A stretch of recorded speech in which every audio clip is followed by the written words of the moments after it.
হাঁটবো পশ্চিমবাংলার কলকাতার সহনাগরিকদের আসার জন্য বলবো বিকেল ৩টে থেকে ৫টা ১২ জন সহনাগরিকের মমতা বন্দ্যোপাধ্যায় সরকার পৌরসভার অপদার্থতার জন্য কর্পোরেশনের যে সহনাগরিক মারা গেছে তাতে স্মৃতির উদ্দেশ্যে আমরা কলেজ স্কোয়ার থেকে ডোরিনা ক্রসিং হাঁটবো ৫ তারিখে।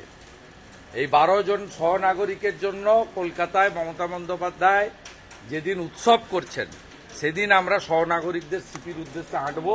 আজকে কলকাতা হাইকোর্ট ভ্যাকেশন বেঞ্চ অনুমতি দিয়েছে। কিন্তু বাংলা জুড়ে বিভিন্ন জেলায় জেলায় যেভাবে কার্নিভালের নামে রাস্তা যা পারে করে নিক, শেষ বছর, আগামী বছর আর এগুলো হবে না। আগামী বছর বাঙালি সংস্কৃতি বাঙালি অস্মিতার উত্থান ঘটবে, কোনো আর্টিফিশিয়াল কিছু ঘটবে না। বিজেপি সব বিসর্জন হয়ে যাবে। ও ব্যাগ গুছাক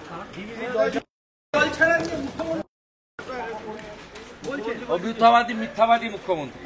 কল্যাণ বন্দ্যোপাধ্যায় বলছেন আপনি যেখানে সেখানেই নাকি গন্ডগোল।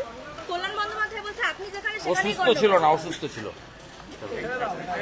ছেড়ে দাও।